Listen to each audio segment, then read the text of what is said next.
In 1972, on a small island off the coast of northern Scotland, there stood a lighthouse known as Runahon.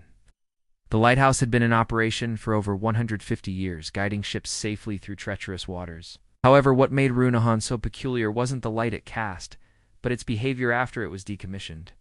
In 1969, the lighthouse was shut down. Its light was supposed to be extinguished forever as part of a modernizing project that replaced it with automated systems. The workers who decommissioned it confirmed the power was cut and the lens was locked in place.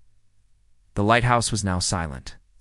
Yet, for the next 3 years, the light never turned off. Reports began to come in from nearby fishermen and passing ships. They saw the lighthouse shining, even though it wasn't supposed to be operational. The light was visible from several miles away, and it would flicker at random intervals, often in patterns that seemed deliberate, like someone inside was controlling it, curious and alarmed. A group of investigators visited the lighthouse in 1972 to see if it was truly malfunctioning, or if something else was at play. When they arrived, they found the lighthouse completely abandoned, the interior filled with dust, and the equipment dismantled. But the light continued to shine. At first, they thought there must be a hidden power source, perhaps a generator still running somewhere inside.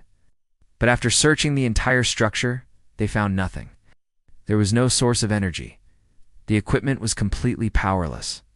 One of the investigators, Dr. William McLaren, stood near the window, gazing out at the ocean, when he noticed something unsettling. The light in the lighthouse, though still bright, seemed to pulse, and then, for a brief moment, the beam stopped.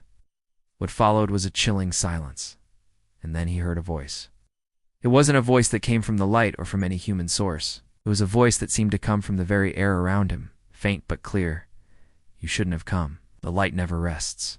Terrified, Dr. McLaren rushed to the others, but by the time they made it to the lighthouse's base, the beam of light resumed its constant glow, uninterrupted. As they made their way back to their boat, they looked one final time at the lighthouse.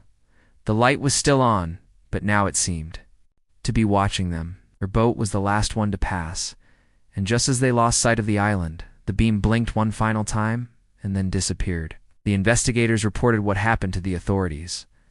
But when a rescue team was dispatched to the lighthouse later that year, it was found completely abandoned again. There was no sign of the light ever being on, no evidence of the equipment working, no power supply, and no explanation.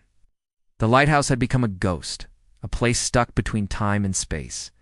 Locals near the area tell a different story. They speak of the Watcher of the Sea, a mysterious figure who once lived near the lighthouse and would keep vigil over the water for years after his death. They say the lighthouse is haunted by his spirit, which continues to guide lost souls across the waves, even though the light has long since burned out. Still, ships passing through that region report seeing the light flicker on stormy nights, just when they need it the most. Some believe the light is a reminder of something unfinished. Others think it's a warning. The island doesn't belong to the living anymore.